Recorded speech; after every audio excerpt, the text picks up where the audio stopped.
Good morning, Rodas. Can you hear me? Yes, I can hear you, sir. Very well. How are you doing? I'm good. How are you? Very well.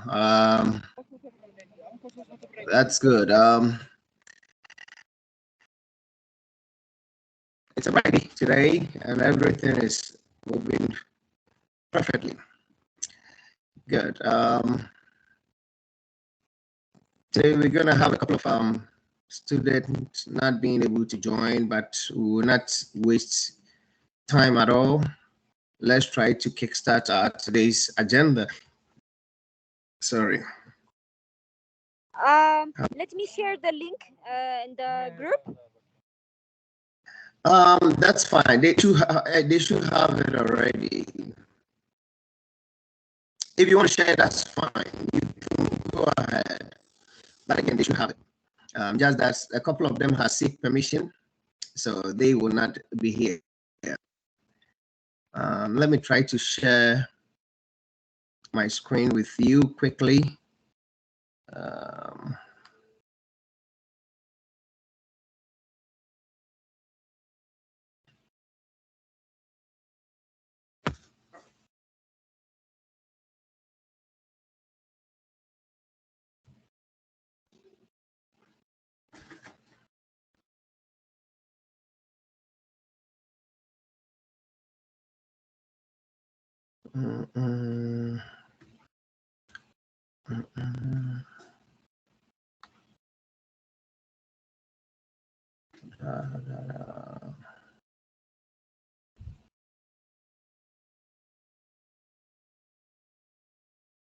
What is this document?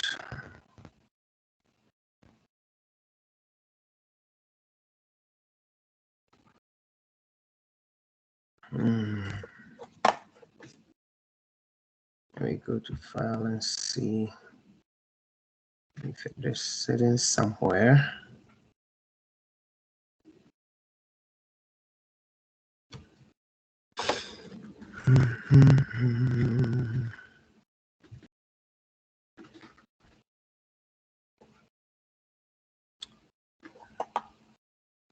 I cannot find the document anywhere. Okay.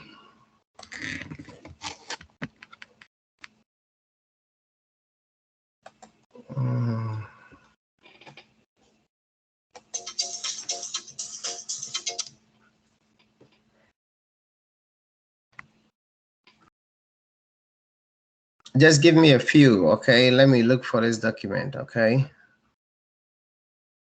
Okay.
Hello, classmates. So the professor will be back. He just couldn't present, couldn't share his screen, so he was fixing that.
Professor, are you speaking? Because we cannot hear anything. Maybe you're on mute. Yes, Rudas, I can hear you. Give me a feel, okay? Okay.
Hello, folks. I'm sorry for the time waste.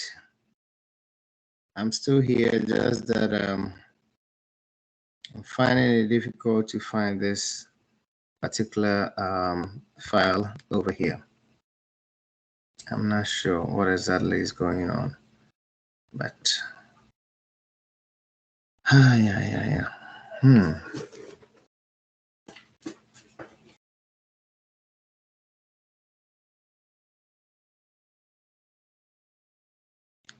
I believe I'm not sure what exactly happened.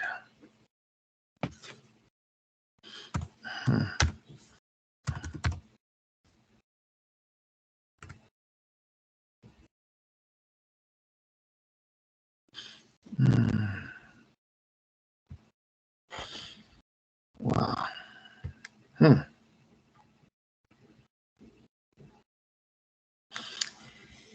Okay, let me see if I can find this in my email quickly.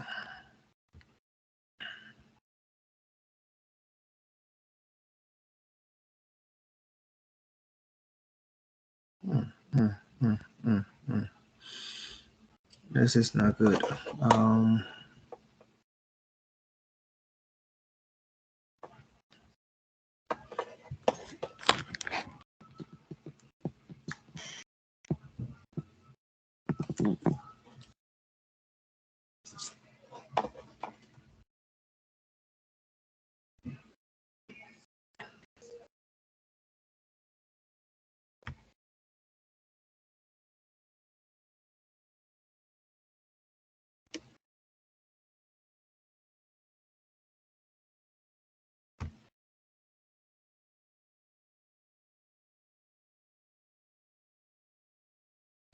There we go. But where is this hiding?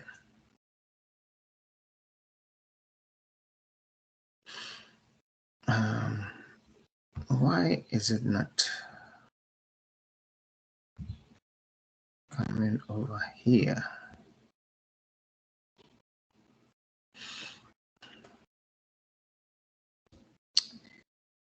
Okay, so now let's see what we can do to share that.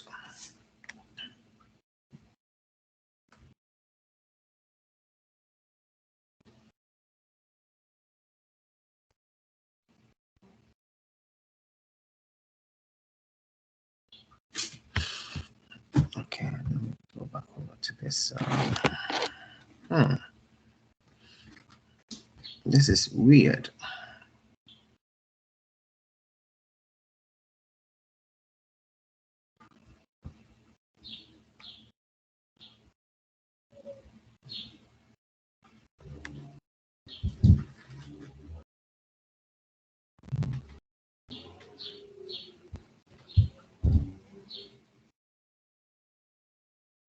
By the way, are you able to see my screen? No, right? Yes, we can see it, but it says introduction to microeconomics and macroeconomics. Okay, that's a wrong slide. But I have the right thing here. Why is this? Let me see.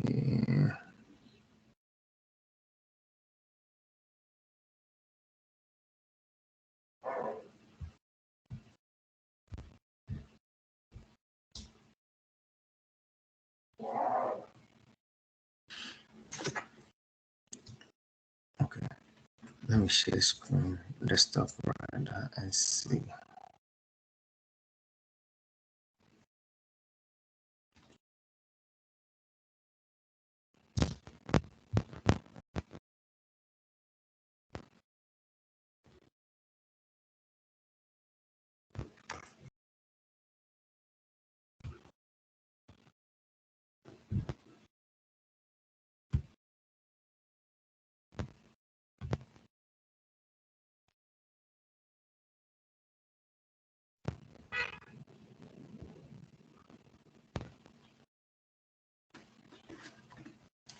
You still don't get the correct document, right? Do you?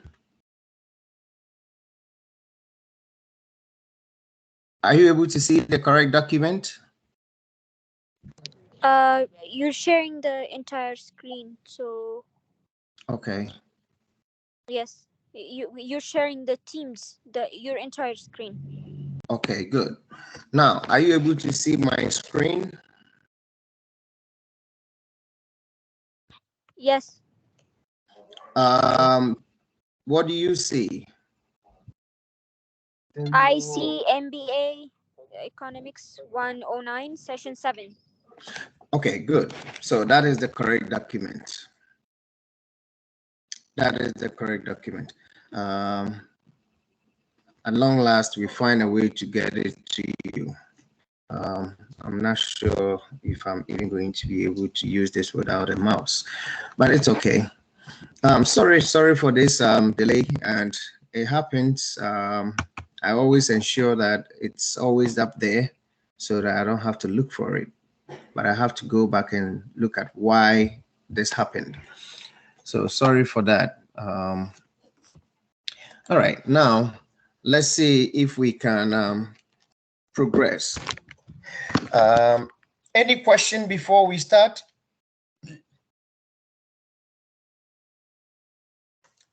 Good. Well, today we are going to talk about another important aspect of economic topics, and this is market efficiency.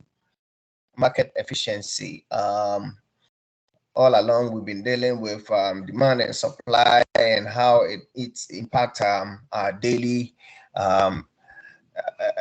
operation in terms of business or personal demands and all those. We're going to find out how market efficiency will also be added into the already built knowledge that we have on demand and supply. So by the end of this section, we are expected to at least determine consumer surplus and also be able to at least predict how changes in price affect consumer surplus. We need to also know how to determine producer surplus and predict how changes in price affect producer surplus as well. We also need to determine the economic surplus and gains from trade in a market. All right. Also, we need to use changes in consumer and producer surplus to identify what we call as deadweight loss. And we should also be able to define and identify productive and allocative efficiency in a competitive market. And we should also be able to illustrate the effects of price ceiling on economic welfare using consumer and producer surplus. We also have to be able to illustrate the effects of a price floor on economic welfare using consumer and producer surplus. And finally, we should be able to also illustrate the effects of a tax on economic welfare using consumer and producer surplus. All right, so we're gonna run through quickly by skipping the topics as we're gonna be able to go through as we move forward. All right, so consumer surplus, what are we talking about? We've been dealing with consumers in terms of demand all along, and we've come to realize that there is a surplus somewhere. What does that surplus mean? All right, now that we can see the interaction of supply and demand, we need to be able to at least talk about the overall efficiency of the market. That is what we need to know. Okay, the overall efficiency of the market, we need to know that. We can do that by starting at least to gain the knowledge about how this surplus affects the market. Okay, we will consider gains for customers, otherwise known as customer surplus. All right. Whenever we say there is a surplus, we are in one way or the other attributing it to the gains or what it's been a benefit on the side of a customer. Okay. So that is what we're going to be dealing with. That is what we with. The definition for customer surplus says what? The definition, what we have here means the difference between the maximum price consumers are willing and able to pay for a good or service and the price they actually pay. This is so straightforward. Okay, we have an original price, the market price, or what is being offered for, and what the consumer is willing and prepared to pay. At the end of the day, what he actually paid becomes the difference between the actual price and what the customer was willing and able to pay, and this becomes our surplus. Okay, consumer surplus is also can be thought as of maybe wealth. All right, say wealth that creates for consumers in a market. I did mention gains. It could also be benefits. So this is some sort of wealth that is being created for customers in a market. So consumer surplus is the area that demand curve and the above equilibrium price, okay, from zero or come from zero to the quantity traded. Okay, that is the consumer surplus. I'm not sure if somebody is following what I'm saying. The difference between the maximum price consumers are willing and able to pay.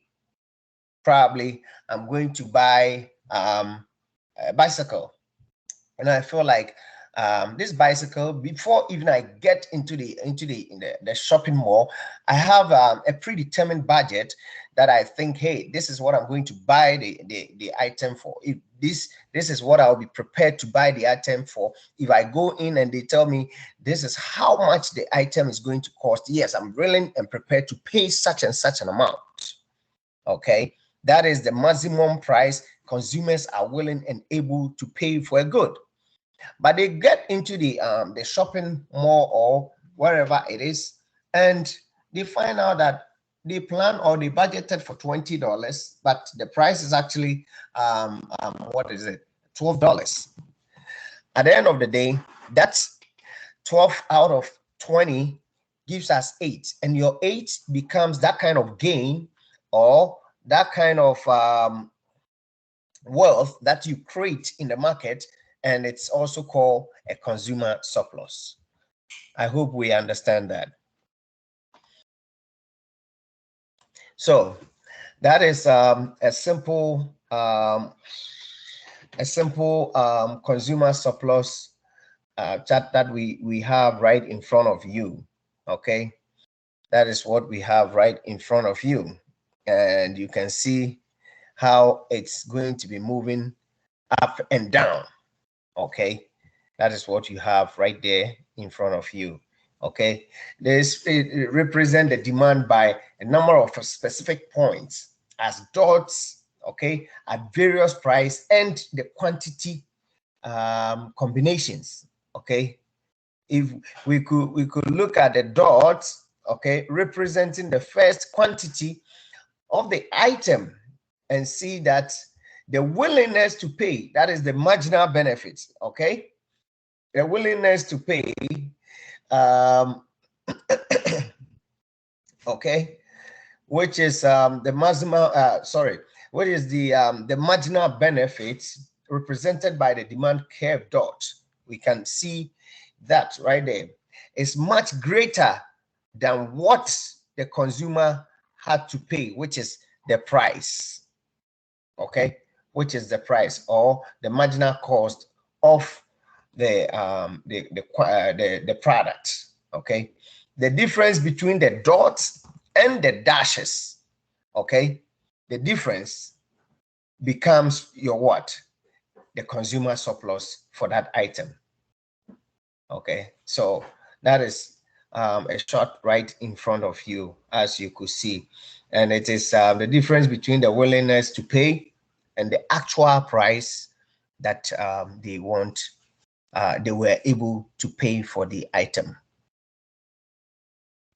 Okay, so if we look at, if we took all of the points or all of the possible points, okay, and made our curve a continuous set of dots, you see, we will see the total consumer surplus. Okay, understanding the concept of consumer surplus will provide a greater benefit, okay, to our supply and demand analysis. Okay, so as I was saying, if you look at, if you take all of the possible points from the previous slide, okay, and made our curve a continuous set of dots, okay, we will see the total consumer surplus, often represented as what? As the consumer surplus right there. Okay, so additional surplus due to lower price for previous quantities purchased. Okay, as you can see over there, that is what we have. For example, consider, say, what should I use as an example? Consider, for example, if the price drops, okay, if the price drops, okay, P1 to P2, okay, if the price drops, we see an expansion of consumer surplus in two ways. Okay, we see the expansion in two ways. First, we see additional surplus due to lower price, okay, for previous quantities purchased. Okay, and then second, we see additional surplus due to more goods being consumed. So in one way or the other, this consumer is gaining twice. Both changes show the idea that consumers are made better off when prices decrease. Okay, this is the concept. The concept of consumer surplus is a part of what is often referred to as what? The welfare, okay, of consumers, or the welfare of the economy.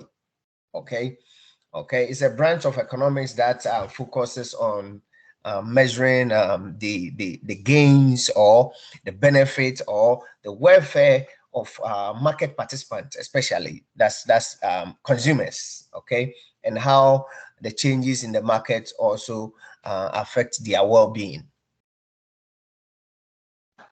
Please feel free to just interrupt if you don't understand anything. Okay, good. So everything below the demand curve and above the price is tend to be what we term as consumer surplus. Okay, everything below the demand curve and above the price becomes a surplus. Okay, it becomes a consumer surplus. So just bear in mind that is what it is for consumer surplus. All right. Any question? Please feel free if you have any question. Producer surplus, similar concepts. Okay, similar concepts. We will also be able to consider gains for producers, also known as what? The same producer surplus. I hope you are with me. Okay, is the same gains or is the same welfare, is the same benefit that we are going to do what? Consider. All right, so at the end of the day, we are just considering That's on the side of what? Producers, okay? Also known as producer surplus, or term as producer surplus. If you do not get it, please just elect me quickly so that I can be able to re-echo that or explain further.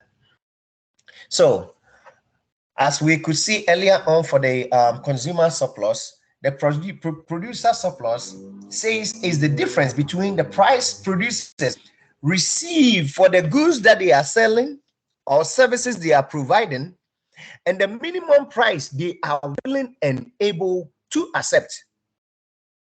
You know, like I said earlier on, we were going to buy a bicycle,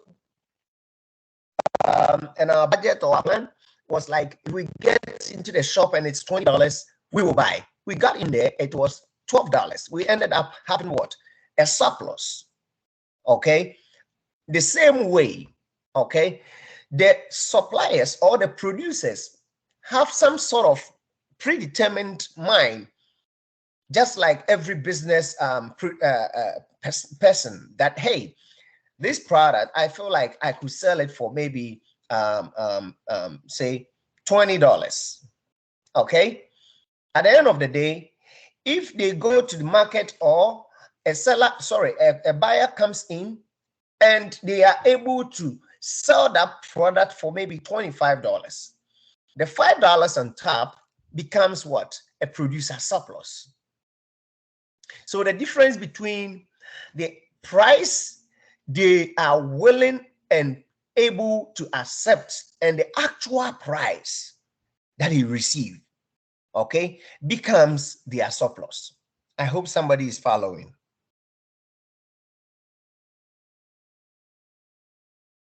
Okay, so with this, we could also see the same process using dotted concepts, okay, over there. Okay, this the supply curve by the dot or by the number of specific points, okay, as dots at various price and quantity combinations. Okay, you will be able to see that. And when you look at the dots, okay, that represents the first quantity of the item, and see that this is what they are willing to sell, okay, producers, okay, that is their marginal cost, okay, represented by the supply curve. Okay, this is much greater or bigger than the price they actually receive. I hope somebody is following. Okay, so that is the price, or what we term as the marginal benefit of the sale. The marginal benefit or additional benefit of the sale of what we do have. So the difference between the dotted, okay, the dotted, what we call it, the dotted and then the dashes, okay, becomes what? It becomes a producer surplus for that item. Okay, so it is the difference between the actual price the suppliers received and what they anticipated, okay, or willing and prepared to receive. This is what we term as producer surplus. So this is just the opposite of the consumer surplus, and we could also see that here. If we take all the possible points, okay, from the previous slide, if we take all the possible points, okay, and made a curve, a continuous set of dots, okay, we will see the total producer surplus, often represented as what? As producer surplus with what color is this? I'm not colorblind. Is that red? Okay. Understanding the concept of This also, which is the producer surplus, will provide great benefit to our supply and demand analysis. Okay, no matter what you are doing, understanding this will help you, at least help you provide such a great analysis whenever you find yourself in trying to explain the demand and then supply surplus. All right, we gave an example as to how it's going to happen. $20, that is what they are willing and prepared to accept, but they came to the market and a buyer offered them 25. They end up having what? A surplus, okay, for that particular product, and that $5 becomes their surplus. Any question at this point?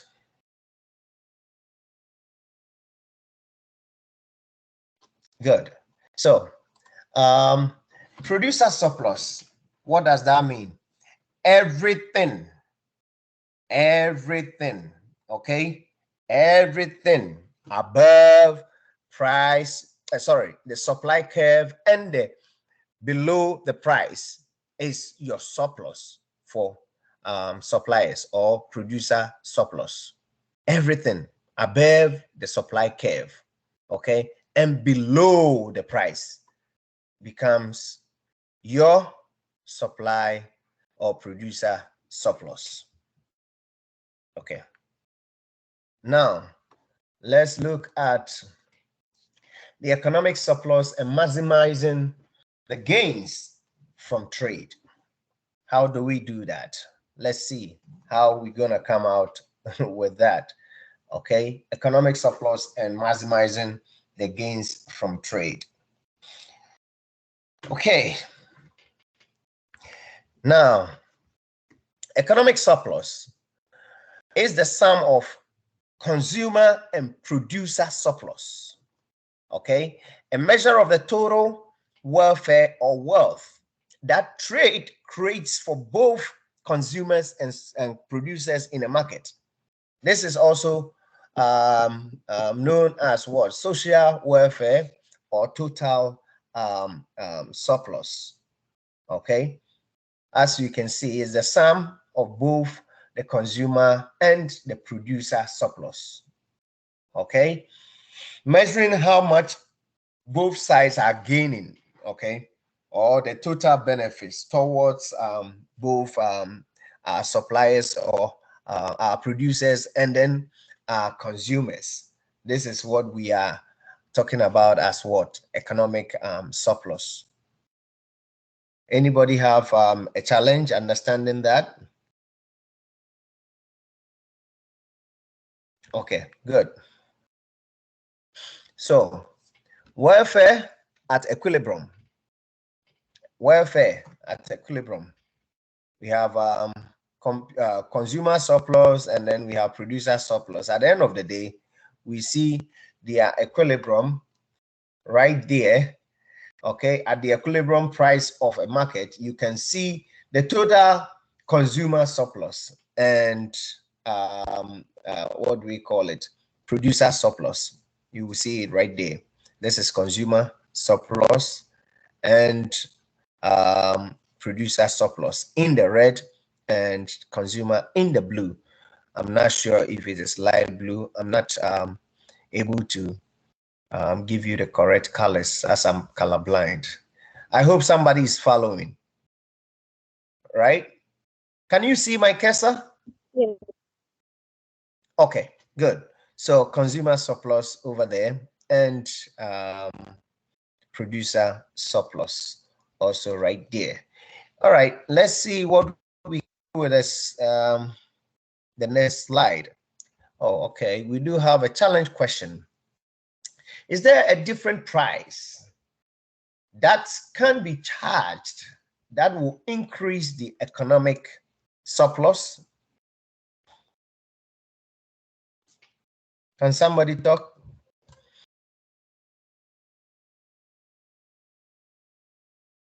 Would there be a different charge?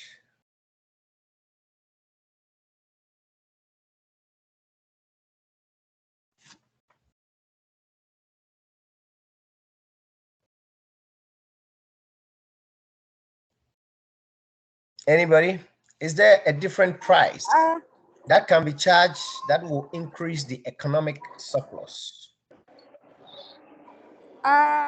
can I speak, Professor? Sure, go ahead, Rodas. Okay. So I don't think so.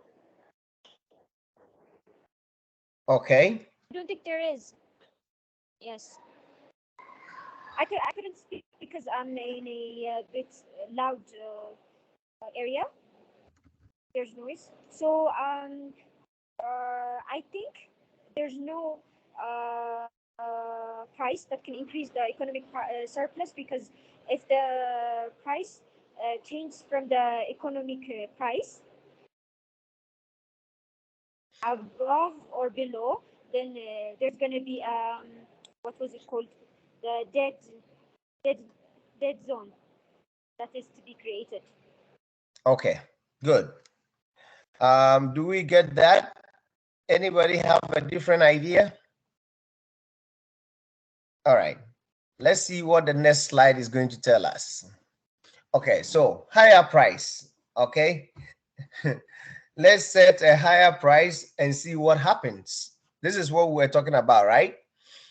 At P2, okay, the quantity supplied is quite large, okay, at P2, you can see that, but the quantity demanded is quite small, okay, it's quite small.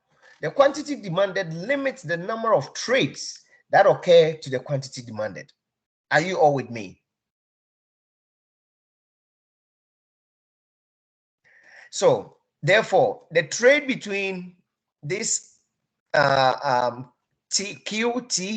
and then QE, all right, okay, that is the equilibrium quantity, do not occur, and thus producers and consumers miss out on the surplus from those exchange. So this is confirming what Rodas was talking to us about. Are we clear on this? Anybody having a challenge? Yes, we're clear. All right. So now let's move forward. And what happens when we go for a lower price? Let's see that too. A lower price again, okay? If we try to price at P2, sorry, at P3, right, at a lower price, okay, the quantity supplied is quite also large, but the quantity demanded is quite small, okay. The quantity demanded limits the number of trades, okay, that occur at these two quantities here, okay. It limits the trade. So the trade between QT and the equilibrium price do not happen, okay. Over here, it do not happen, okay. It do not happen, and thus producers and consumers will both miss out, okay. They will miss out on the surplus from those exchanges. So either setting a price high or low is going to shrink or reduce the surplus that we anticipate to get from a market. If you have any confusion, no. All right. So how do we maximize the welfare? How do we maximize the welfare? With these two information that has been provided on the curve just some few seconds ago, we will be able to determine that at the equilibrium price, we are maximizing the total surplus, right? This is at the equilibrium price. You see that we are maximizing what? The surplus or the total surplus, okay? No, there is no impact or there is no shrink or reduction in any part of the what we call it of the surplus, okay. So at what? At equilibrium price. No matter what it is, that is where you will be able to maximize the total surplus. So increasing the price or decreasing the price will not give us that kind of maximum welfare. I hope we get that too. Now, let's try to at least test ourselves quickly and see if we are following. We need to compare and contrast consumer and producer surplus. Okay, define economic surplus and describe how gains from trade are maximized. All these things has been said in less than 10 minutes ago. It has been said less than 10 minutes ago. How can we compare and contrast consumer surplus and producer surplus? I know Rhoda said where she is. It's a little noisy. Anybody? So that I don't repeat myself. Anybody out there? All we're trying to do is to at least tell us what is consumer surplus and what is producer surplus. What are the differences? Okay, that is what we are looking for. Then we move to the next part of the question, which tells us to do what? Define economic surplus. How do we come about with economic surplus? And the last one is what we just said. How do we maximize whatever we are getting from the market? That is maximizing the trade or maximizing the welfare or the benefit or the gains from the market. That is the last part of the question. Anybody?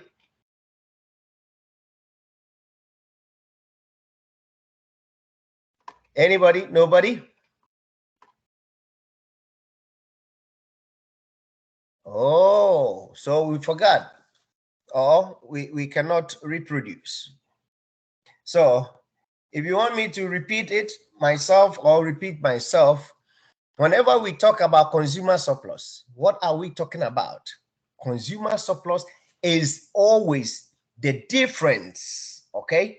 The difference between what consumers, okay, are willing and prepared to pay and the actual price they paid.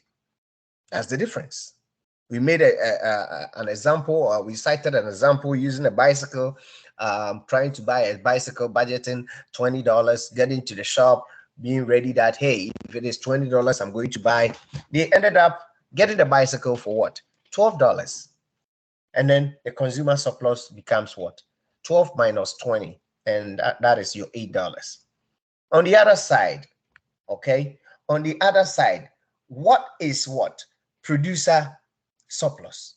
Again, it is the difference between the price that the producers they receive, the actual price they receive, and the price they are willing and prepared to accept.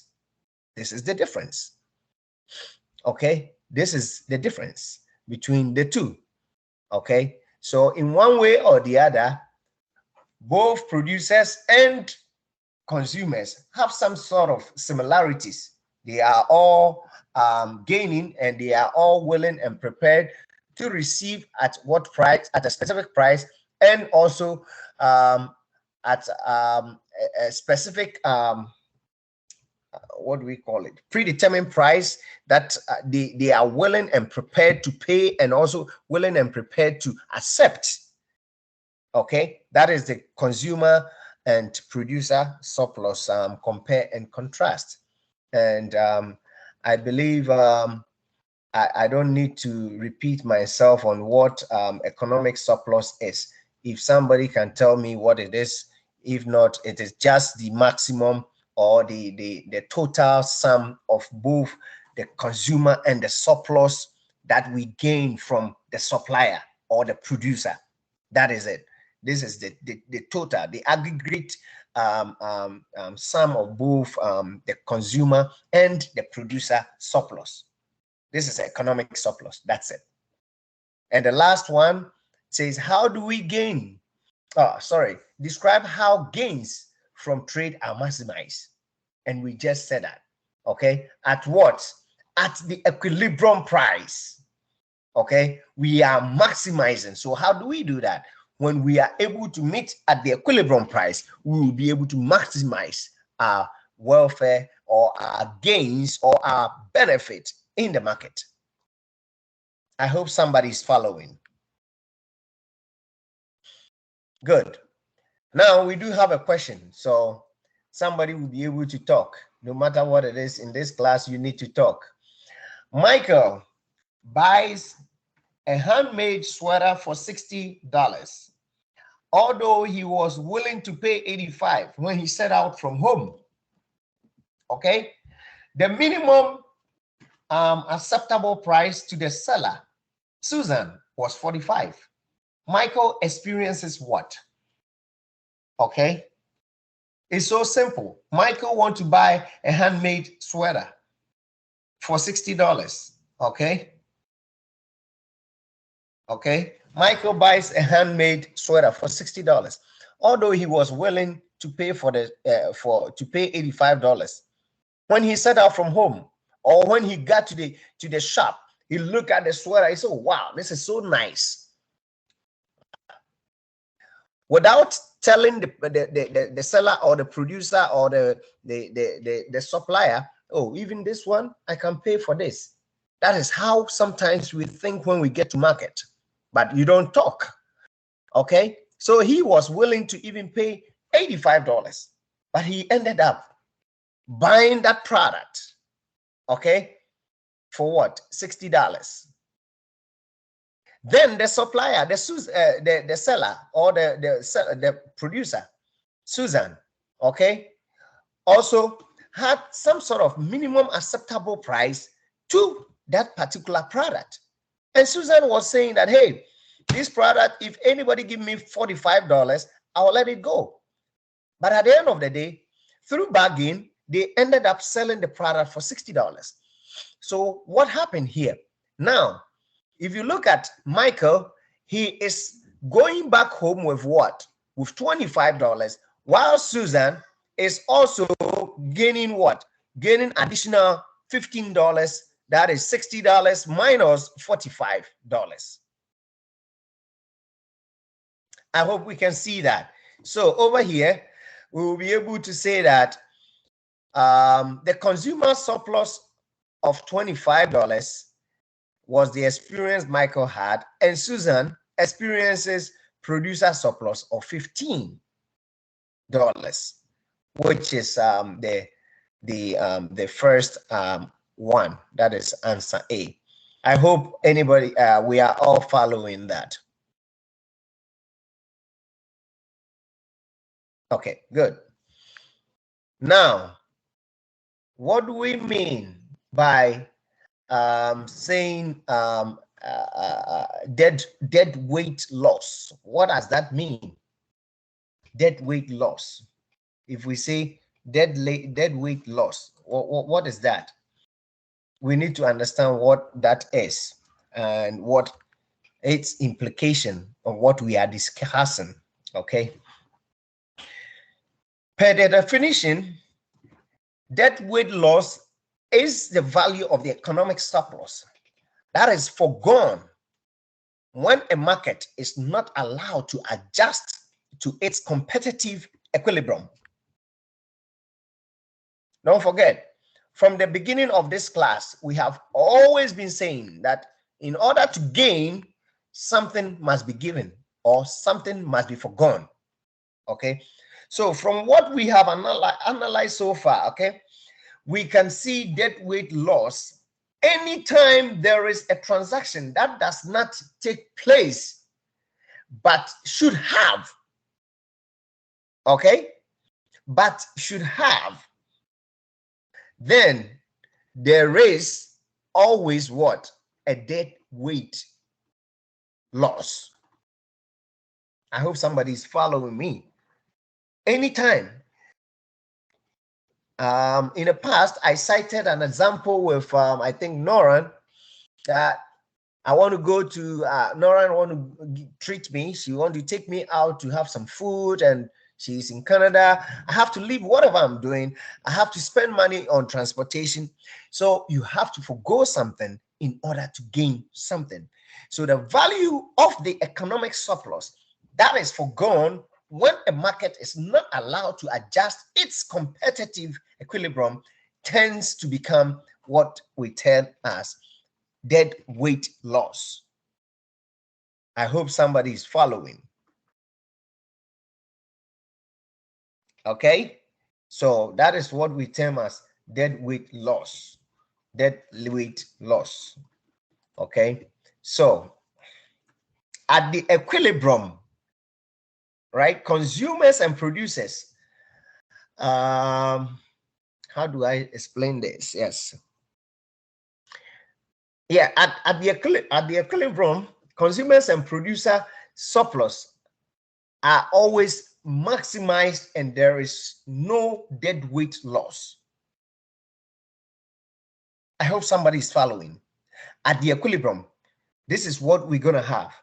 But deadweight loss occurs when the price paid by buyers or received by sellers does not equal the equilibrium price. So when we go back to the previous slide that we were talking about, whether to lower the price or to increase the price to be able to gain a maximum economic surplus, we will not be able to gain that, or we will not be able to achieve that when we lower or increase the price. But at the equilibrium price, okay, deadweight loss will not occur. Okay, deadweight loss will only occur when the price paid by both the buyers and also received by sellers does not equal to the equilibrium price.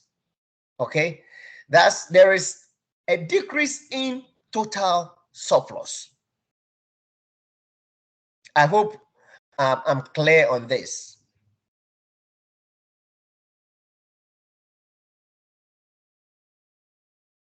And it's so simple.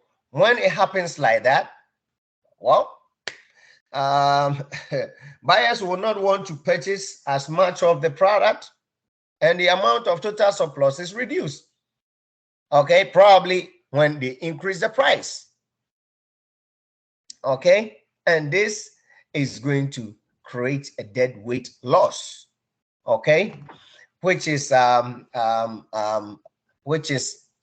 something that normally we don't want in a market. That's what. Yes, go ahead.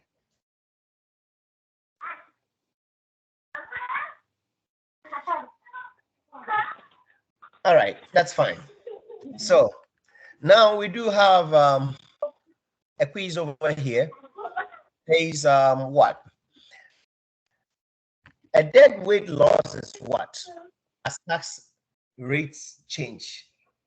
What happens? What happens to deadweight loss? Does it stay the same? Is it eliminated? Does that not occur at all? Okay, when tax rate changes. Can somebody tell us? 4 changes. It changes. That's Rodas, right? Thank you, Rodas. You know, no matter what it is, we have been treating this, and I always want us to reconnect what we have been talking about every weekend. We spoke about this price ceiling, and then what? Price floor, price flooring. Okay. When we spoke about this, we had so much examples. Okay. When there is a change, okay, a deadweight loss will change as tax rate changes. So my reference is when there is an increase in taxes, what happens? That is a change in taxes. Do you think customers will continue to buy? Even so, would they be able to buy at the same rate they used to buy? the same quantities they used to buy. We cited an example with harmful products where governments and other institutions tries to do what? Increase the taxes. In one way or the other, it limits the amount of quantities that consumers are able to consume. So no matter what it is, soon as there is an increase or a change in taxes, you create what? A deadweight loss will also change, because there will not be an equilibrium price, or there will not be an agreed agreement between the sellers and the producers, and the consumers. Because you have increased the price, there is going to be a sharp decrease in what? Demand. Okay. All other things remaining constant, by the way, because we have always said this. I don't want anybody to think that that is how it's just going to happen. But in reality, yes, when they increase the, for example, I think in the past we cited cigarette. When they increase the taxes on cigarette, and if I'm able to smoke a pack of cigarette a day, I might end up going for what? For half a pack, because it's going to affect my budget. And that is what we are trying to talk about. And Rhoda's mentioned 4, which is changes. So it is definitely going to change. So a deadweight loss changes as tax rate also changes. That's how it is. No matter what it is, it's going to change, because there is going to be a different equilibrium point. Soon as there is not going to be an equilibrium point for these sellers and then the consumers, which means there is going to be a deadweight loss at the end of the day. So it will also change. Good. There is another one. He says what? Suppose the equilibrium price is $50. If the actual price paid by the buyer is $60 for one item, and the minimum acceptable price to the seller is $40, then what are we experiencing here?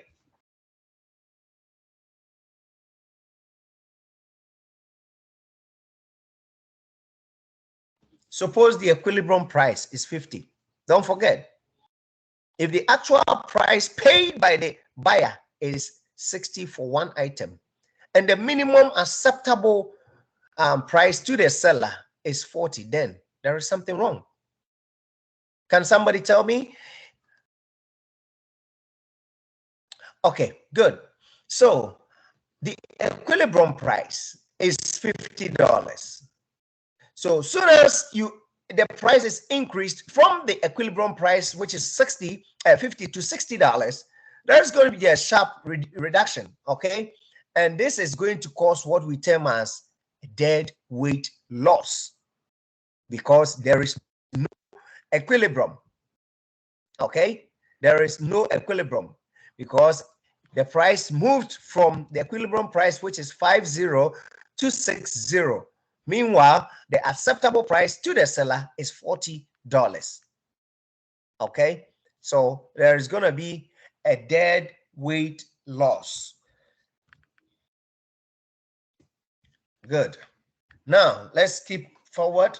We have productive and allocative efficiency. Productive and allocative efficiency.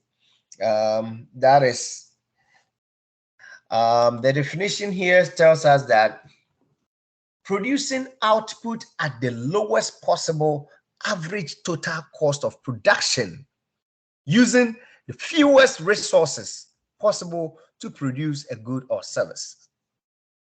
That is productive efficiency. And I believe if you are a businessman and you have a business, this is what you anticipate, or this is what you aim at every now and then. Even we can still be able to use this within our own personal day-to-day activities. I have a car. I fill out the tank. How do you want to use that full tank? How do you want to use it? You want to make sure that you gain more out of that full tank. So probably you have to schedule yourself very well as to when you're going to drive and when you not drive. When you have to park and take the train, when you have to park and use the bicycle, when you have to park and then walk, to be able to get what? The maximum, or be able to use your resources efficiently. That is what we are talking about. So productive efficiency is where producers try to produce using the lowest possible average cost in their production. And this is what we've been talking about.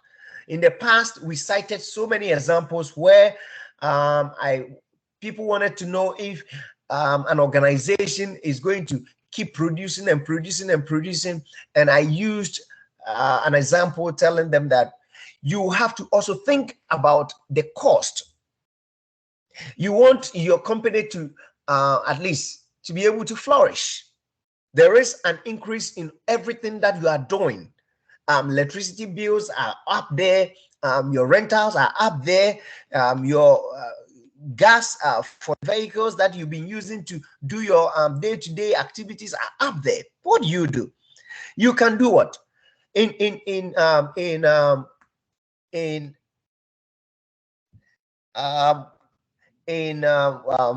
We call it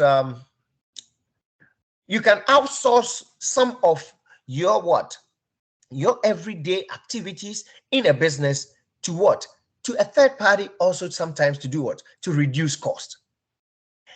I'm not saying that all the time outsourcing is the best, but many a times it reduces the overhead cost. Today, you also see a lot of shops, a lot of organizations operating virtually, eliminating what? The rental cost, eliminating the office expenses and all those. They do this to do what? To produce or to provide that kind of services that they provide at an efficient level, or to be able to reduce how much they spend as much as they can. So this is what productive efficiency is all about. Being able to do what? To operate with the lowest or the limited resources that you have, okay? Or being able to produce at the lowest possible average total cost that you can, to be able to sustain your business. This is productive efficiency. And again, we can see this almost everywhere we go. We can see this almost everywhere you go. If you have kids, you want to make sure you at least you invest in them to that level that they will be able to do what? Produce to your satisfaction. How do you do that? Are you going to spend your money that you make on what? On other things that will not benefit you? So you look at all those things and weigh it and take out the trash, okay, and use the right product out of it. So limiting what you use your money for, limiting your day-to-day fund making and all those things, and then investing in your kids or investing in your business. You are trying to do what? Bring in productivity and efficiency. This is what we are talking about. And it can be seen across every part of our day-to-day activities. You can see this everywhere. Not only in business, you can see this everywhere. But we are talking about business, and we need to relate it to what we do on a day-to-day activities, so that we will be able to do what? Understand it practically. Okay, so this is how it is done. I have cited an example for you where organizations does that. They try to operate virtually. Okay, they try not to acquire more properties and pay more taxes and more mortgages or rents and all those things. So they will decide to go online. They will decide to operate virtually and have one particular small office somewhere where they can all meet and have meetings, even sometimes not at all. Okay. If it is a warehousing, they can close all other warehouse and have one big warehouse somewhere and then ship all products whenever somebody ordered throughout wherever country they find themselves or globally. This is productive efficiency. I hope somebody is following.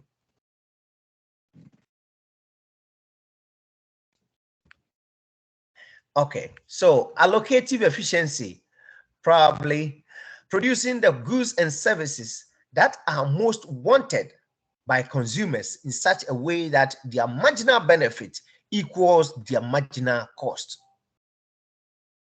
Okay, I think in the past, Clement asked a question about cookies that used to be produced in maybe about 10 pieces in a pack, and if I wanted the cookies to be produced in 5 in a pack, and I told him that depending on what the company find itself, how they're going to maximize their profit, that is what they're going to do. We cannot even dictate for the producer.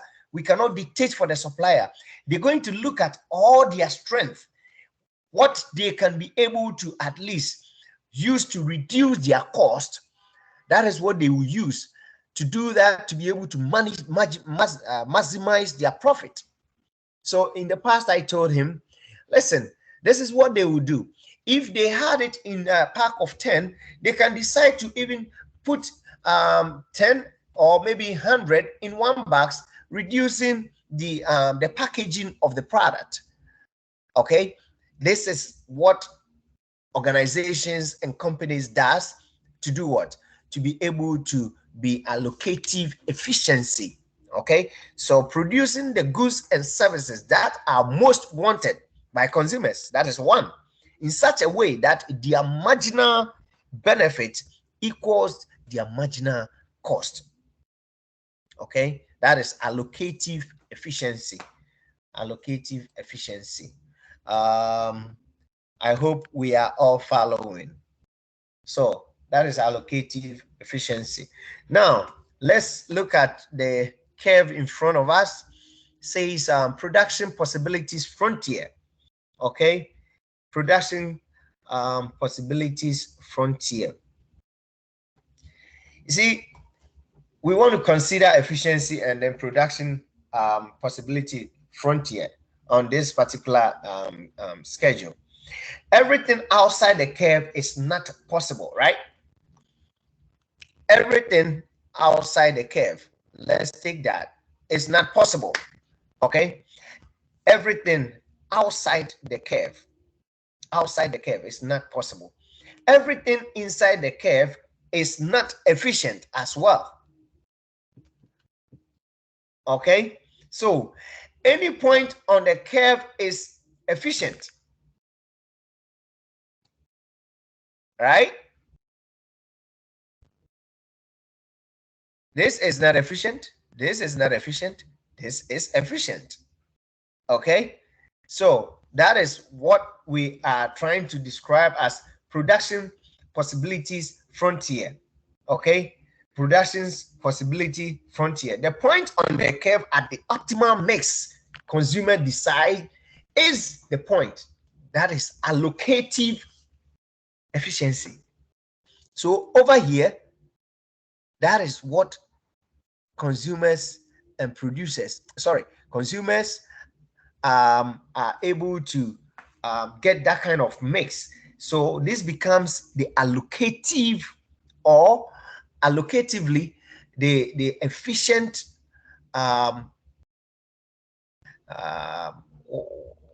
allocative efficiency. Let me put it that way. Allocative efficiency, or allocatively, that is the efficient point. That is the curve right here. That is the curve. So anything here, outside here, or inside here is not, okay, it's not efficient. It's not efficient. Okay, so if it is outside, assuming the price goes to 350, do you think they're going to demand 120? No. Okay, and that is what we are trying to say with this possibility, production possibility frontier. And whenever it happens like that, producers will also based on that to do their supply analysis. Good. Now, how they want us to define, compare, and contrast concept of production and allocative efficiency. Allocative efficiency. How do they impact scarcity? I have said this, and we have gone through this and elaborated on it. I believe somebody will be able to define the concept of productive and allocative efficiency for us. Anybody?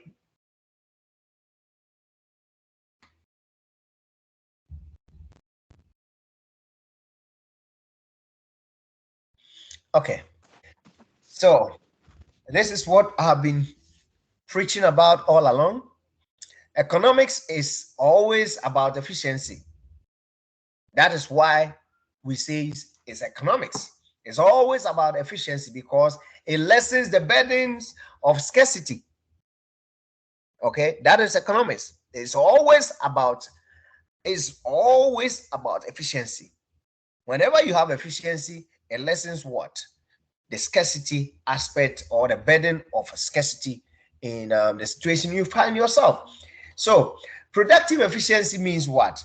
Producing goods and services at the lowest average total cost. Okay, that is what we said earlier on. And allocating efficiency on the other side is what? Producing the right amount of goods and services, okay, at where the marginal benefit equals the marginal cost. So you know what is expected and you produce what is expected, and that is what we are talking about as allocating efficiency. Allocating efficiency. Total surplus also is what? Total surplus is at its maximum value. Excuse me, Professor. Yes. You mentioned productive efficiency is where the suppliers are producing the goods. I see. This is Ahmed Awad. I just came in like 10 minutes. Oh, okay. So I didn't follow up the whole thing. That's Ahmed, right? Yes, sir. Oh, good. You made it. Yeah, I just came from outside running to open the doors. All right, productive efficiency. It's we are just talking about how each and every one of us, you and I, you know, you just came in. How productive are you using your time? You know, after going through all your programs, you are tired, but you still feel like, hey, I have paid money for this university. I need to gain knowledge. Not necessarily that even if I'm dying, I have to be here. But now that I have some time, I need to gain the value for the money I have paid. Okay, so in liking that to productive efficiency, okay, you are trying to do what? Produce, or you are trying to use your limited resources, the little that you have, okay, at that level to be able to at least compensate what is left. So in your situation, maybe we have spent 2 hours over here, but you are here for maybe 30 minutes.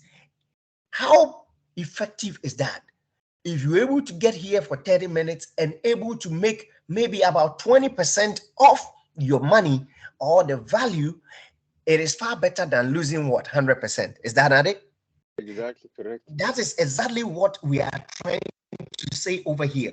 Producers will always, okay, to be able to produce at an effective manner, will produce at the lowest average cost, average total cost, or average cost, let's say that.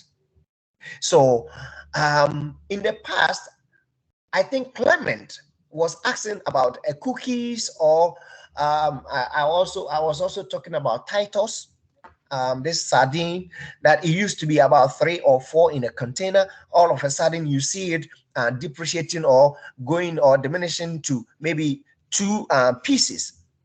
How do the producers still produce and at least make their profit? How do they do that?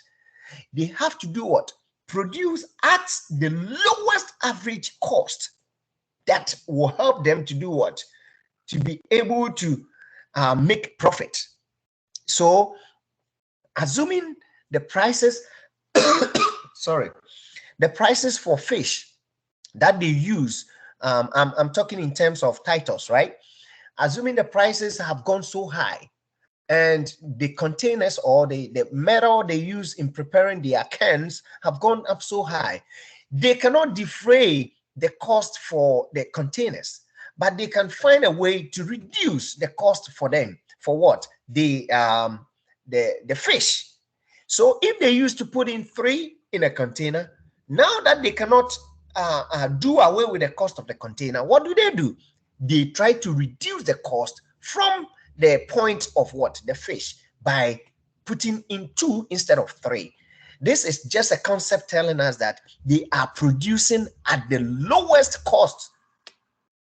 Okay, and that is what producing efficiency is all about. I'm not sure if you are following. Yes, I am following, and I was talking, but my mic was off. So, all right. Yeah, I now understand productive efficiency, the allocative efficiency. Sure.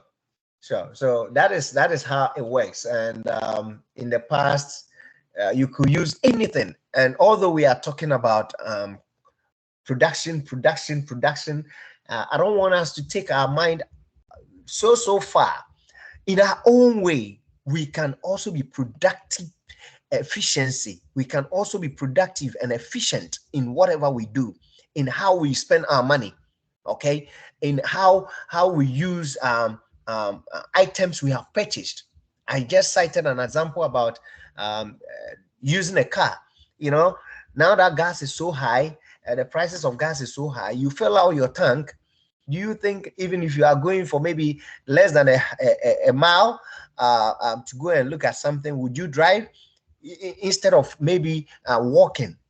Maybe you can use a bicycle to maybe do about a minute right there. I will use the car for for a reason, like for the maximum profit I can gain. Exactly. You know, so the value you gain out of that limited resources is what makes you an efficient producer. Okay, so I will not just drive for maybe a walking distance of maybe 2 minutes, unless maybe, that's why we always say all other things being equal, unless maybe I'm a disabled, I cannot walk. That becomes all other things being equal part of what we are talking about. But if you can walk, if you have a bicycle, if you can access a train for that distance, maybe there is traffic over where you are going, maybe it's the city, the train will even serve you better than driving, getting into traffic, wasting your gas, wasting your money. You have to be productive, efficient in everything you do. So this is just by the way, but I just want to make sure that we understand, and it's something that applies to our day-to-day activities as well. Yeah, this point is clear. The productive efficiency. Thank you. I appreciate that. Okay, so which of the following is not correct when describing allocative efficiency? Allocative efficiency. I'm not sure, Ahmed, you heard me about allocative efficiency also. Allocative efficiency is when the producers try to produce the right amount of good or services, and and where it meets the marginal benefit or at the marginal cost. Okay, that is what we also term as the allocative efficiency. So you look for what is going to be sold and produce what will be sold. In the simplest form, that is what I can tell you. Don't produce what people are not interested in, because at the end of the day, it's going to be sitting there. Meanwhile, what others are interested, you are not producing. So you have to be allocative efficiency, and that is what that also means. That is what that also means. Just trying to produce the right amount of goods or the services you provide, and then it occurs where the marginal benefit, or where the marginal benefit will equal the marginal cost. All right. Yes. So I'm not sure if somebody can tell us what is going on here. Which of the following is not correct when describing allocative efficiency?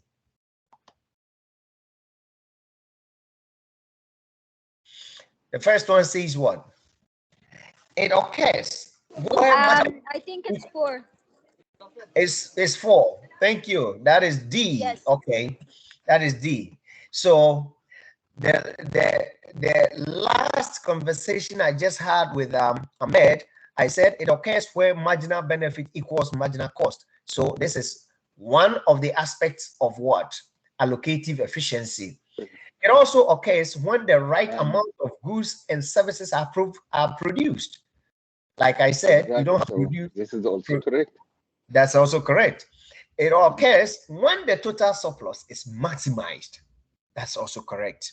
So the wrong answer here is going to be the D.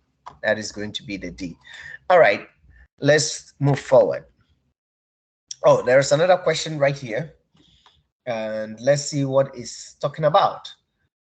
If the market is in equilibrium, which of the following occurs? If the market is in equilibrium.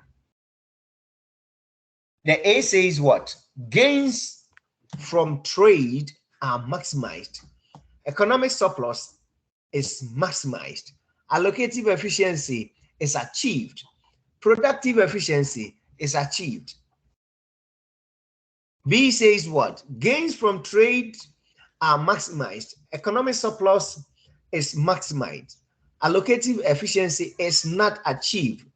Productive efficiency is achieved, which means there will not be what? This will not be, this will not happen when the market is in equilibrium. There should always be what? Allocative efficiency, because if you produce less than what is going to be available for the equilibrium quantity, there is not going to help what we call it. There is going to be what we term as what? A deadweight loss. I hope we are all aware of that. So we will not produce less. We will not increase the price or lower the price. Therefore, we need to make sure that we are achieving allocative efficiency. So allocative efficiency should be achieved. The C says what? Gains from trade are maximized. Economic surplus is maximized.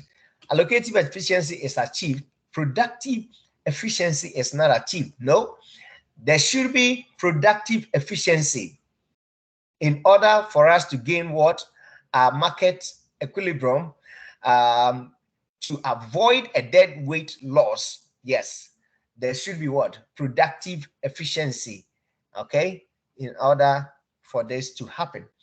Gains from trade are lowered. No, you cannot have gains being lowered. Economic surplus is reduced. No, allocative efficiency is achieved and productive efficiency is achieved.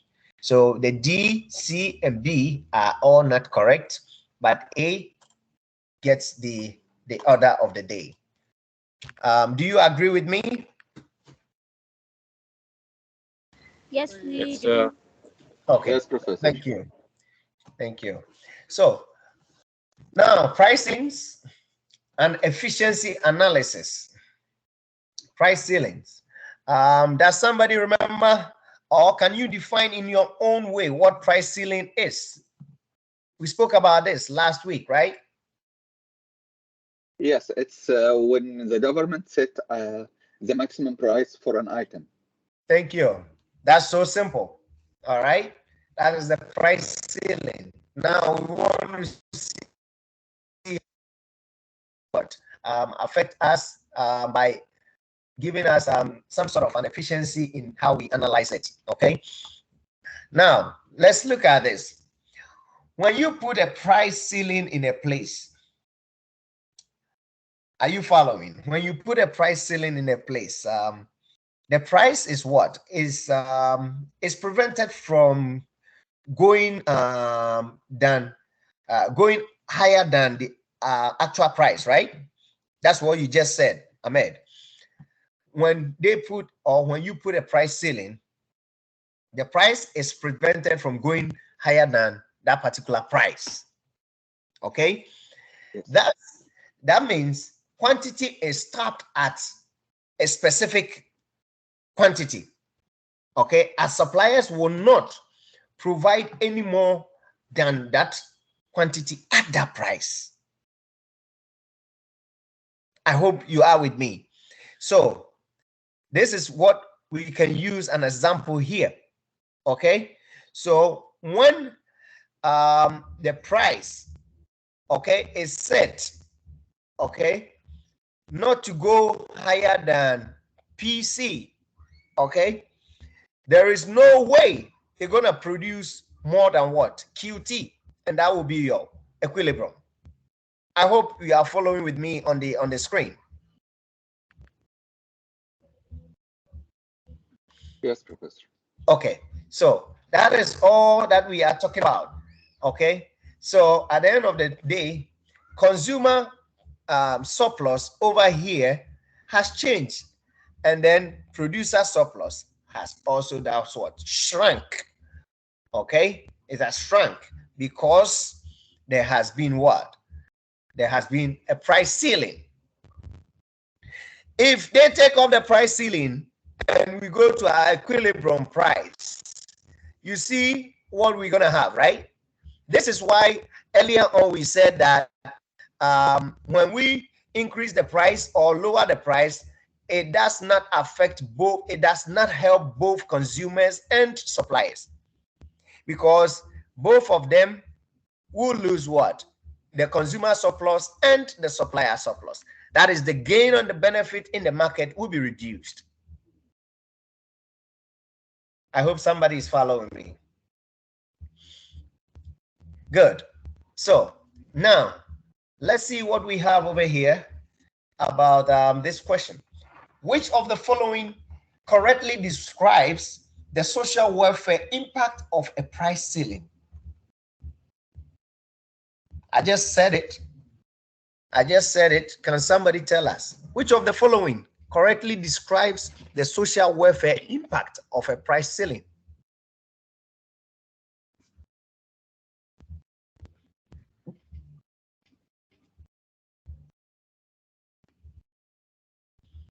I think too a deadweight loss will occur, because if there is a price ceiling, the consumers lose and the producers lose.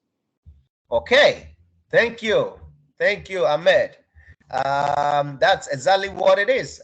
You know, we have said this earlier on, that the value of the economic surplus, okay, the value of the economic surplus that is forgone when a market, okay, is not allowed to adjust to its competitive equilibrium. Okay, when there's what? A deadweight loss. So having this issue of this question, which of the following correctly describe the social welfare impact of a price ceiling, is going to cause what? A deadweight loss. That's what it's going to cause. I hope we are all following with that, because Ahmed just walk in and he's making wonders. You know, so price floors, that is what we just analyzed. Sorry, price ceiling is what we analyzed just now.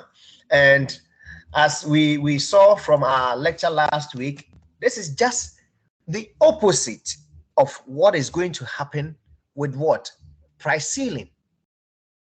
Okay, so let's look at that over here. The same price, when you take this price F, okay, this price F, when you put a price here at price F, price floor in place, when you do that, okay, the price is prevented from going lower to what? Price E. I hope we are all looking at that. Okay, is being prevented from going lower than to price E. Yes, to price E. Okay, the quantity is now stopped at what? T, right? Quantity is now stopped at T. Therefore, as demanders will not purchase any more than what? Quantity T at the price of what? This F. I hope somebody is following. At the end of the day, you see that this is our consumer surplus and it has shrunk with a blue. Okay, it has shrunk, and the same thing will apply to what? Producer surplus. It has also changed. Okay, it has always changed. So this is what we are trying to say. Some transaction that should have taken place but do not, where costs are less than benefit, is all that we're talking about. It's all that we're talking about. Okay, this is all that we are talking about, and that is what we can see here at the DWL. Okay, deadweight loss. I hope we understand that. Good. We have some few slides to get out from here. There is a discussion that I need people to talk, discuss the impact of both a price ceiling and a price floor on economic welfare. We have just done this, the context of consumer and producer surplus. We have just done this. So I hope I will have people trooping to say something so that it keeps them alive in the class.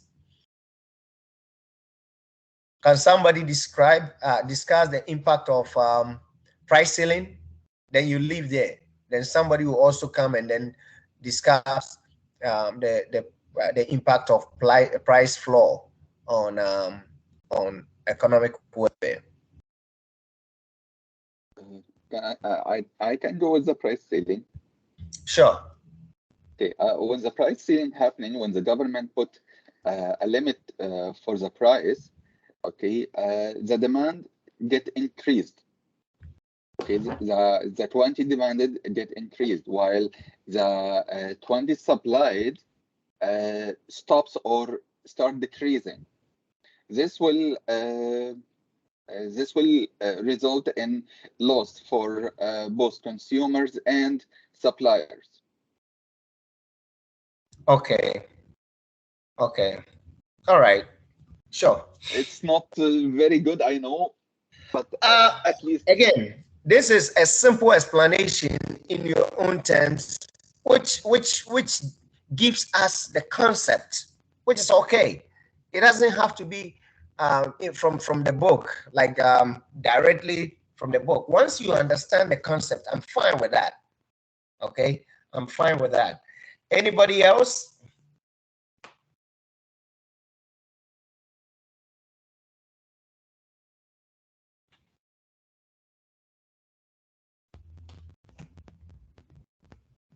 Anybody else? Okay, so re-echoing what Ahmed said, when a price is set lower than the equilibrium price, what happened?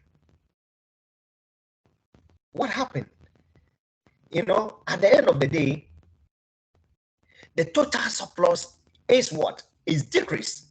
This should tell you that whether you like it or not, in that category or at that kind of service or goods being sold, those some consumers, right? Some consumers will lose, no matter what it is. Some will not get the product to buy because they put the price. Sorry.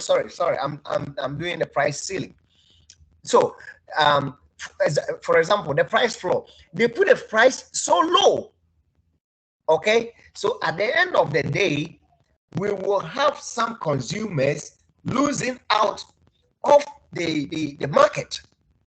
Okay, because the price is so low, you cannot find the product at that now lower price to buy. So I think in one of our exams or something like that, I think I put in something about a homeless question, whereby people are looking for lower houses to rent, and they will end up being homeless. You know, the price have gone so low, so everybody is trooping in there to get the product, but you end up not getting it. You understand? It affects you economically. Okay, and this is what we are also talking about. In other words, some will also definitely do what? Win, because they might get in earlier. Okay, they might get in earlier, and by the time you get there, maybe they might have gotten whatever products before you do over there. So normally, setting the price higher than lower than the equilibrium price is it always decreases the surplus. It will always decrease the surplus. And on the other side, selling also putting the price higher than what it is will also cause consumer to lose the products at a very fast pace, because to have I was talking about the same thing. Price ceiling. Price ceiling is what I'm trying to get to now. Putting the price so high, okay, will always also cause us to have a dead weight.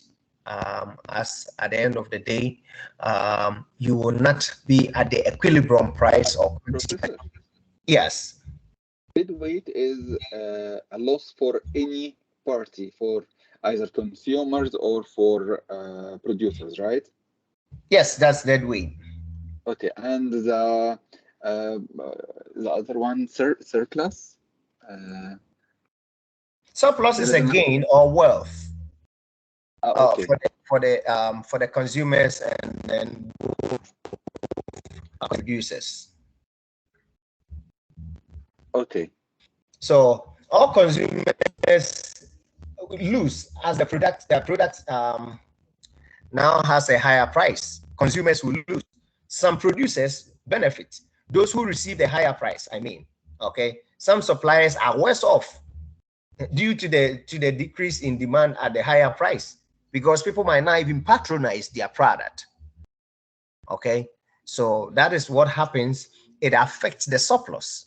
It affects the surplus for both for the suppliers or for the producers when that happens. Okay. Any questions? Somebody have any challenge? Please let me know.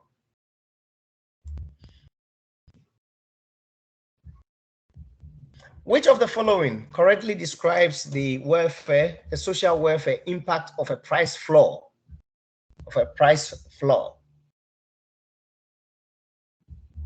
I just said something here. I just said something. You know, they have reduced the price to a certain level. And I even cite an example. No, I even added this to one of your questions. Okay, everybody is trooping into the low rent area to go and get what? The low rent apartment. What happens? Hmm? Can somebody tell So I us? think A. the total surplus, yeah, is decreased. Very good. You see, that will be the impact. And it's indirectly is going to affect people. So you have people trying to go there thinking there is a lot of apartments over there. There is a lot of products over there. But they go out there and they might not be able to get it because it is finished. A lot of people or the consumers have outweighed the products or the producers. So we're going to have what? A decrease in the total surplus. Okay, so that is what we have. Let's try to go through taxes quickly, and then we'll have maybe some few minutes to get up because we did not start on time today. So another market distortion we discussed with supply and demand is taxation, right? No matter what, who you are, where you are, what you are doing, when you hear taxes, you feel like to get out and then go and say hello to somebody because you don't want to see it in front of you. How does this affect economic welfare? Okay, how does it affect that? When we have tax on demanders, what happens? Okay, this is what we are trying to talk about. You know, we have a standard picture here. We see consumer surplus. Okay, we have the tax revenue and then the producers, and then this is what our deadweight loss. Okay, what you know, this standard picture with no efficiency analysis of taxes on demanders, what does that happen is, I'd say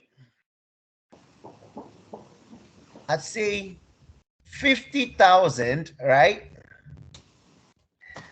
50,000 to 40,000. What is going to be the effect if this man steps in? What is going to be the effect from 50 to 40? You see from 40 to 50, you see that it is going to do what? It is going to create an avenue for the taxation. Okay, we will have this 40 that was being sold at what? 8, increase 8 taxes to what? 12. Okay, so at the end of the day, we'll have an avenue for $4 of taxes. When this happens, it has an impact on customers. And this is what I want us to discuss. You know, at the end of the day, this over here becomes a no man's land, because if you look at this, the curve used to be over here, okay, and equilibrium. Now that they are putting in taxes, okay, and you see the taxes is taking over this $2 here. Sorry, $4. And the tax is that $4 per unit for all the units sold. That is what it is. We do not count this as social welfare, just a transfer from consumers to producers and maybe to government. And last weekend, somebody was telling us that it will always be transferred to the demand, to consumers. Yes, but in an actual sense, it comes from who? The consumers to producers, and the producers will end up giving it to who? Government. Consumers will receive a surplus of everything below their value. Okay? You will definitely receive surplus for everything below their value, which means the original demand curve represents the value of each unit consumed. Okay, each unit consumed. The price the producers receive at $8, which is the price the consumers pay at 12, okay, minus the tax that goes to government, becomes what? $4. So note, you have to know that the price the consumers pay is not the price the producers will receive at the end of the day. So when we pay $12, they're gonna end up receiving 8 and then sending the $4 to the government. The difference between the two is the amount of tax we are trying to talk about. And yes, taxes have effect on consumers, and we need to always be ready for that. If you don't want to pay taxes, you don't have to ask for any sort of development. So that is taxes for you. Any question? Clear. Sure, thank you. Now, what do we have to do? It says what? Discuss the effect of an excise tax on economic welfare. Okay. Discuss the effect of an economic tax on welfare. What is an economic? What do we call it? Excise tax. What is an excise tax? Is it a tax which is based on the number of products or units producers sells?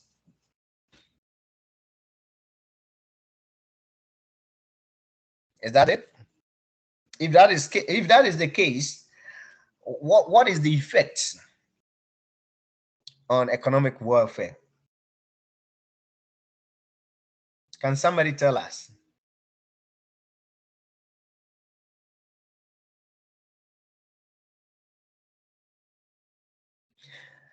Okay, so you know that tax. I'm sorry for interrupting. no, that's fine. Excise tax is fixed, so I think at first it has the same effect as other taxes when it's added, but after that, after the excise tax, when the market reaches equilibrium, then it might not have an effect after that. I think, I'm not sure. All right. But excise tax is fixed.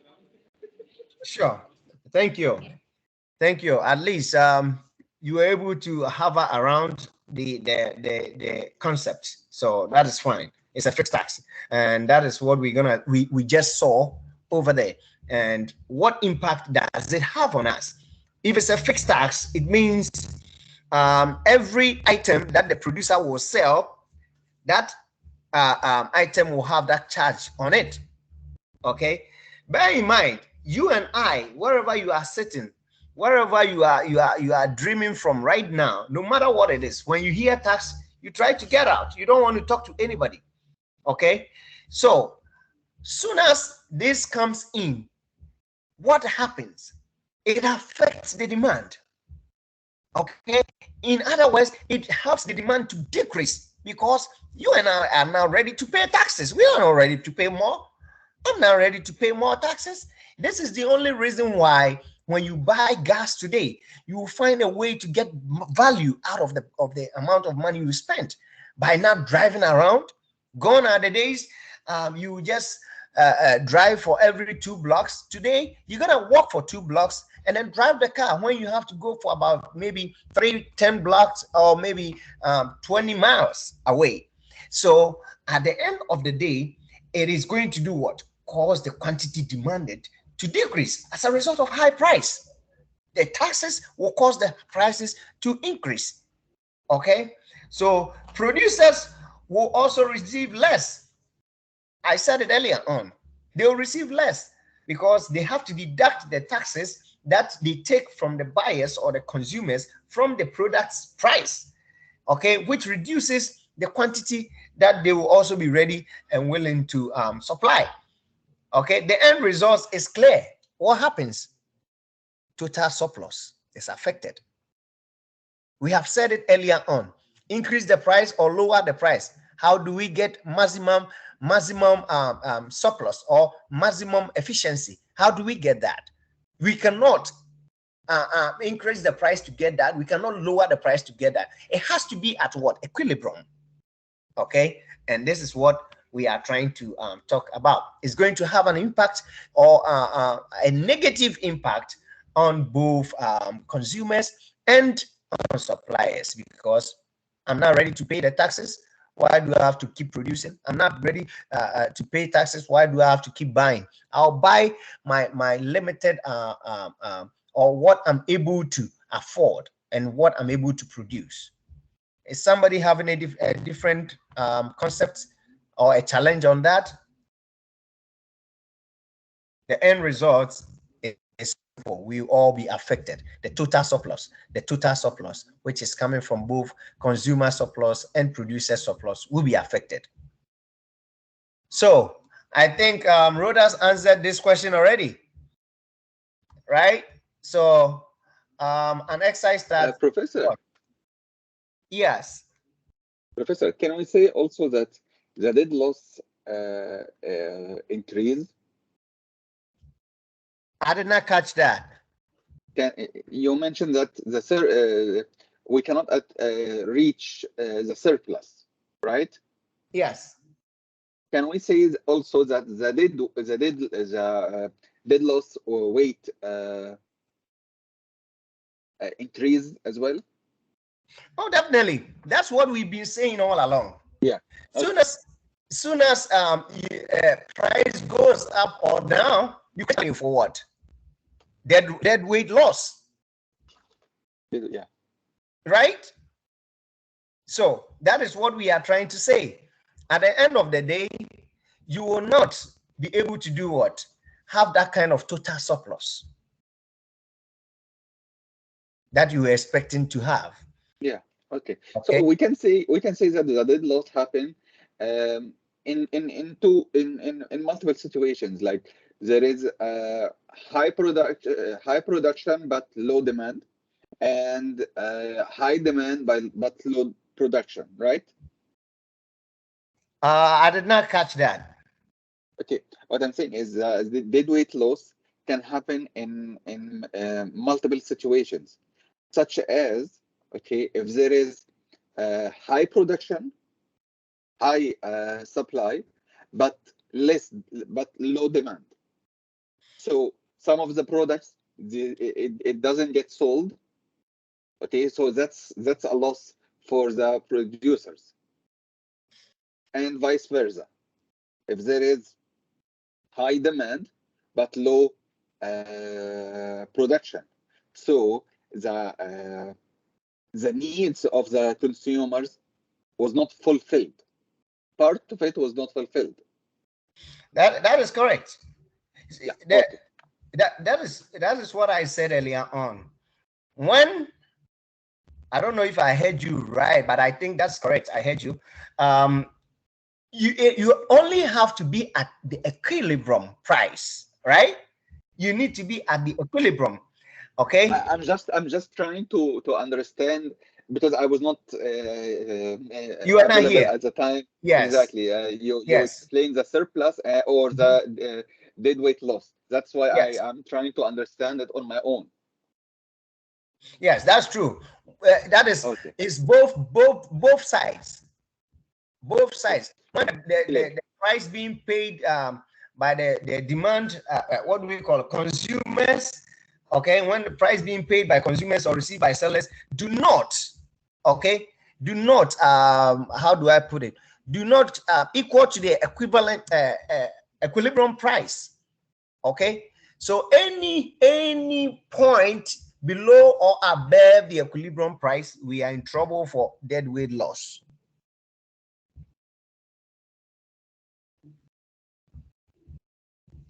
Clear. We're good, right? Clear, Professor. Good. So that's what it is. Consumers and producers will always enjoy that benefit, that wealth, that value at the equilibrium price. Okay, but soon as it shifts, either on producer side or on demand side or consumer side, we're going to have deadweight loss. But at the equilibrium, there is nothing like deadweight loss. I hope I make sense. Yes, Professor. Okay, thank you. So now we have another question here. What does that say? Without taxes, a market move to dash and dash surplus is maximized. So without taxes, maybe the equilibrium occurs. There is no equilibrium, right? Without taxes. I believe without taxes, the customers and the the customers and producers will understand themselves or do understand themselves, and each and everyone will enjoy the benefits, which is the economic surplus. So without taxes, a market moves to what? Equilibrium. And then economic surplus is what? It's maximized. Soon as taxes comes in, don't forget, all other things remaining constant. All other things remaining constant. Soon as taxes comes in, it's going to cause one of the effects to change, the price.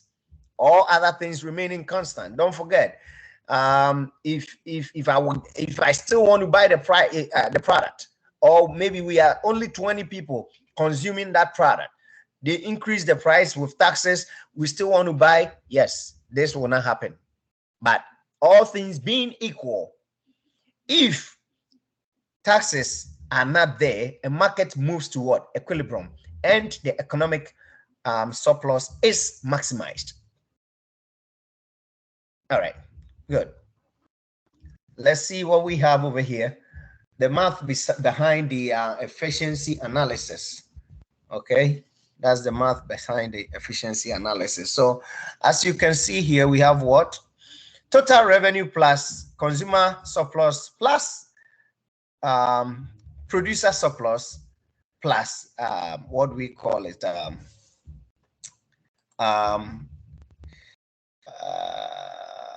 deadweight loss is what we term as the welfare types. Okay, our 4 different categories of welfare can all be measured numerically. Okay, tax revenue, consumer surplus, what we call it, producer surplus, and then the deadweight loss. That is the welfare types, and that's what we do have over here. So at the end of the day, you see the impact on the consumers coming up right there. So we have that consumer surplus, producer surplus, the deadweight is right there. The deadweight loss are all triangle. Okay, or sorry, I said triangle. Okay, tax revenue is what? The rectangle right here. This is the tax revenue. Okay, we can calculate the area of these shapes to see the amount of each triangle or rectangle that have an effect. Okay, if it is the height, you'll be able to calculate that using the price and the quantity to be able to assess that. And the same thing applies to the dead weight over here. All right, I'm not sure if I'm making sense to somebody. That is what we have over here. So considering the graph on the next slide, can somebody answer the following? What is the amount of consumer surplus?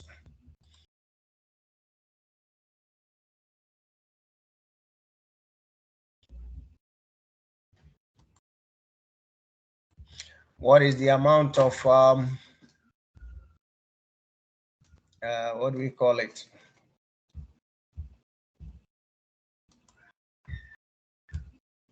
Let me bring it up. Where is it? The next slide. So consumer surplus, purchase, producer surplus, tax revenue, deadweight loss. Okay, good. So let's see. Now, consumer surplus. Consumer surplus. How do we come by that? What is our consumer surplus? 40. You said it's what? 40? 40. 14. 40. No. 40. Oh, 40. It's quantity. Okay. 40. Anybody with a different? Maybe I'm wrong. I'm not sure. Anybody with a different? Anybody with a different answer?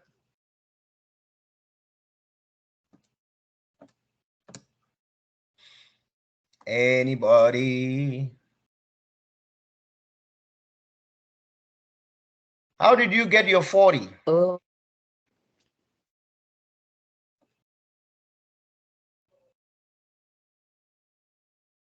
1, 2, 3, 4.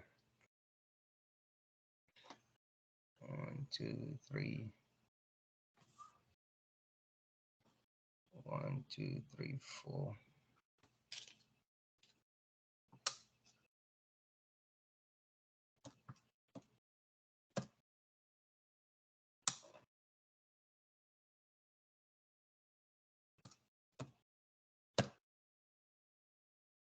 Ahmed. Are we supposed to calculate the area? Yes, Professor. Yeah. How did you get your 40?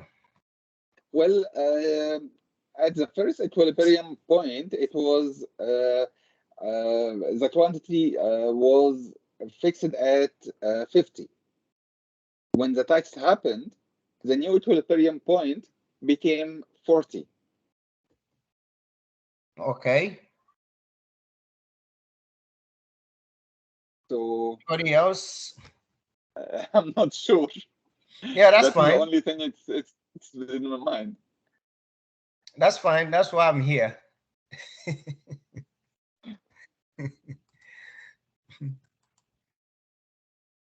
That's why I'm here. So nobody have any idea as to how we can calculate this.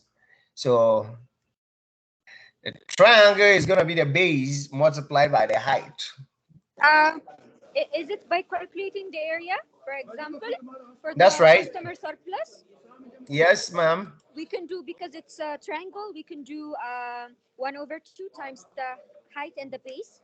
That's correct. So That is half it comes time. 160. The result is 160. Very good. Very good. That's what I was saying. So the base multiplied by the height. Okay. So for the triangle, it's going to be half the base multiplied by what? The triangle.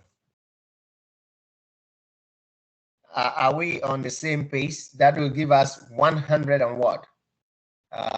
60, right? Let me also calculate here. Yeah, that will give us 160. Yes, it's 160. That's right.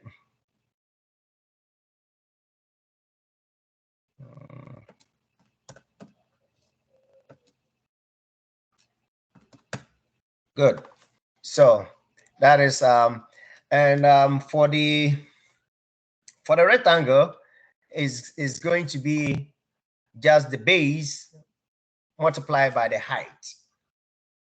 Just the base multiplied by the height, and base multiplied by the height, and that is also going to be 160. Yeah, that is 160 as well, right? Yeah, that is 160. 160. Okay. Good. And how do we get the deadweight loss?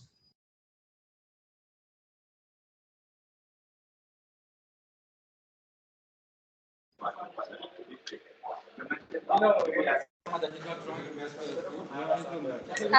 think because it looks like an equilateral triangle. No, is it? If it's that, we can draw a vertical line in the middle that makes 90-degree. Okay. Yes, and then we can calculate that 1/2, that height, and then I'm not sure. After that, I forgot. That's correct. You know, Rodas is one of the guys in the class. At the end of the day, let me calculate that and see. By 1/2. Okay. Okay. Yep. And at the end of the day, we get what? What did you get from your end?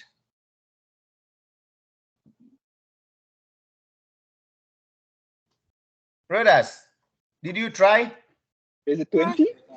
Yeah, yes, I'm here. I haven't calculated it, but I can do it. Okay. Now. Ahmed, what did you get? I'm just guessing based on very old information. Is it 20? That's correct. Okay, that's a coincidence. So But that is 20 what? 20 as a quantity? Yes. Or okay. 20. So we are calculating here the quantity, not the Yes. price. No. Okay. So at the end of the day, consumer surplus is going to be what? Did you guys write it down? Let me see. It will be 160, 160, 160, and 20. Oh, okay. So 160 times 3, right? Plus 20. So the total for all the four will be what? 500. The total for all the four will be 500, which means we have answered the question. Okay, what is the total amount of all four categories? Okay, that is what we have. Okay, so we have cost and benefits. Cost and benefits. Can somebody tell us something here? We just need to analyze this and then we say bye to everyone. We came late, so we have stayed somehow to make the time.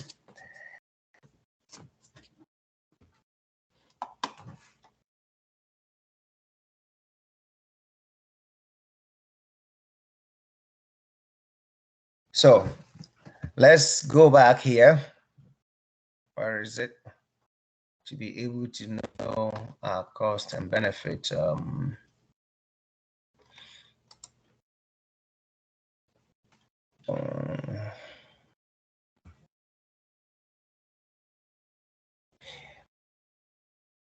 Okay, so originally we had equilibrium price at 50, and then the price was what, 10, right? Yes. We have a tax burden coming onto us. This will cause what? It will cause the surplus. When the tax burden comes in, it's going to change the equilibrium price, right? It will cause the surplus to do what? To decrease and to shrink, and it will cause the consumer producer surplus to shrink. Okay, and same applies to the consumer surplus. This have a burden on who?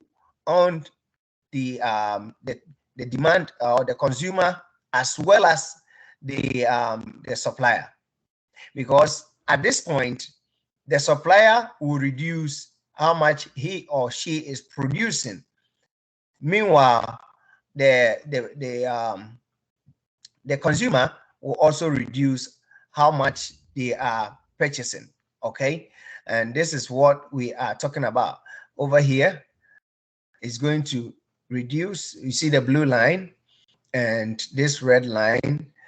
Instead of it being somewhere here, it now working with the blue line over here. Okay, causing a deadweight loss. Okay, this is the impact that we're gonna have on cost. At the end of the day, what do we benefit from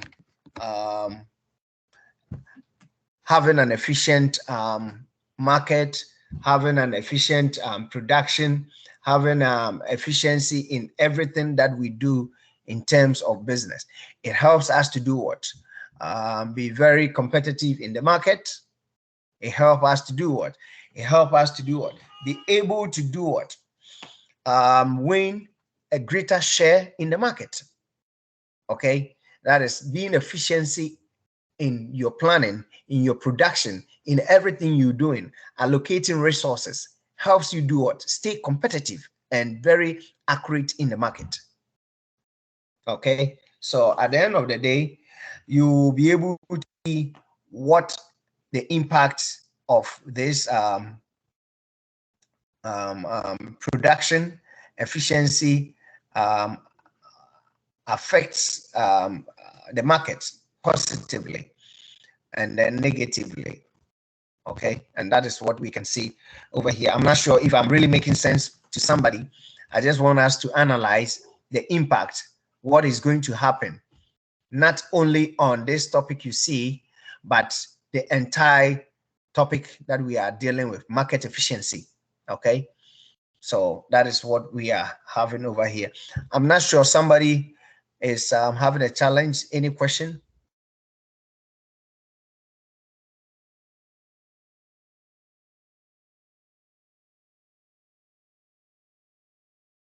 Any question? It's clear. It's clear, Professor. Okay, so I think we stayed a little late because again, the material was not, the materials could not be found. I have to find every means to bring it up, and finally we got it in there, and we were able to get it through. So that is it. Without wasting your time, I'm going to let you go, especially Ahmed, so that you can have some rest. And then Thank you, Professor. You saw my test too, right? Yes, I have seen Okay. it. Is it Okay. until Monday midnight or Same time? Monday morning? Same time. It's going to be the same time. Same time. Okay. Okay. Same time on Thank the you so original. much. Yes, on the original thing. Thank you so much. All right, that's fine. So let's converge next weekend. I believe our mid-semester is coming. Please and please and please, we got to go back and review those slides, because the mid-semester is going to have something from almost every chapter. Okay, it's something that I believe we can all get it through, but we need to make sure that we review those materials and get ready for it. I don't want anybody to get stuck and then will not be able to get the mark that we are expecting. But having said that, if you have any issue, please feel free to contact me. I'm here for you. Your success is my success. All right. So I would say enjoy the day and have a good weekend. Thank you, Professor. You too. Thank you. Thank you. Thank you. Thank you, Professor. Have a good day, sir. You too.